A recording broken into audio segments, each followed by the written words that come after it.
गिबियावनो आंनि अननाय आरो सिबिनायखौ सिलापथार बानजाय आफादनि आफादगिरि जानानै जासिहरग्रोनाय थाबाय।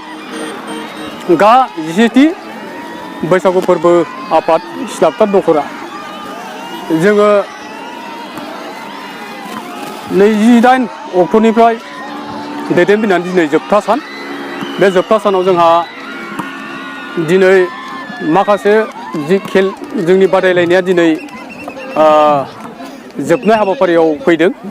दा जोंहा बे गेलेनाय बादायलायनाय हाबाफारिफ्रानो जाबाय जा भलिबल दङ, लोगोसे आइजोफोरनि काबादि गेलेनाय, लोगोसेयैनो आइजोफोरनि दुरुं बोनाय, लोगोसे जोंनि हौवासाफोरनि दुरुं बोनाय, आरो लोगोसे जोंना थांनाय बैसागु मोसानाय, देमसि मोसानाय, हाबा जानाय जेवजा मोसानाय, ग्रुप मोसानाय गासिबो हाबाफारिया जोबनानै थांबाय। जोंहा दिनै बिथांमोननो जाय बिथांमोना बादायनानै देरहानो हादों, बे बिथांमोननो जोङो दा मोनाबिलिनि 7 बाजियाव जोंहा बिथांमोननो बान्था होनायनि थांखि दङ। आरो दिनै जोंहा मोनसे मोजां दिन होननानै सानना लायो। मानोना दिनै जोबथा सानाव माखासे आलासि हांख्रायगिरिफोरखौ जोंहा लेंहरनाय जादों। बे आलासिफ्रानो जाबाय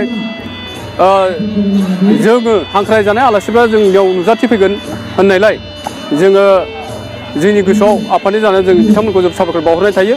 आरो बे 7 बाजियाव जा गेवलां दं, बे गेवलां बेलायावनो जा आलासि हिसाबै लेंहरजानाय जोंनि बर' हारिजोंखौ सोमोन्दो लानाय, बर' हारिनि थाखाय जिउ होनानै दासिमहालागैबो बर'नि हारिनि थाखाय मावबायलांबाय थानाय, दैदेनलांबाय थानाय, आरो लोगोसे जोंनि दानि BTCनि बाहेरायाव थानाय मोन 62 जिल्लानि BKWSCनि गाहाय मावफुं सोद्रोमा मिनिस्टार सारा नुजाथिफैगोन। आरो लोगोसे जोंनि खौसेथि बर' सुबुं आफादनि मिरुनि आफादगिरि मनरन्जन साराबो नुजाफैगोन। आरो लोगोसे जोंनि धेमाजि जिल्ला बर' फरायसा आफादनि आफादगिरिजों लोगोसे नेहाथारि आरो बिथांमोननि मावथि बिथांमोनाबो दिनै जोंनि गेवलां मेलाव नुजाथिफैगोन। आरो लोगोसे जोंनि आनसलिकनि सिङाव थानाय मोनफ्रोमबो बर'नि आफादफोरनिफ्राय दैदेनगिरि बिथांमोना नुजाथिफैगोन। लोगोसे गामिनि बोसोनगिरि आरो जोंनि देंखोगिरि गासिबो दिनै जोंनि जोबथा सानाव बाहागो लाफैगोन होननानै जोङो मिजिंथिदों। जोङो दिनैनि जोबथा सानाव जोङो बर'नि मुंदांखा देंखोगिरि जा धनन्जय बर' बिथांखौ जा दिनै देंखो रिंहोनो थाखाय जोंहा खावलायनाय जादों। आरो बिथाङा दा मोनाबिलिनि 5 रिंगायावनो मोनफैगोन। आरो बिथांनि गेवलां मेल जोबनाय लोगो लोगो जों बिथांखौ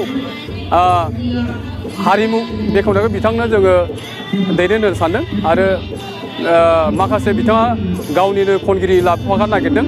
दा बिनि थाखायनो जोंनि जिथुनाखि दख'रानि सिङाव थानाय मानगोनां रायजो राजा बिथांमोना, मोसाखावरि आरो देंखोगिरि, मेथाइ खनगिरि बिथांमोना आसा खालामदों जे बिथांनि खननायजों लोगोसे जोंबो सोलोंनानै जोंबो बिथांनि बायदि जोंबो गुबुन जायगायाव थांनानै मेथाइ खनहैनो हागोनखौ जों आसा फारियो।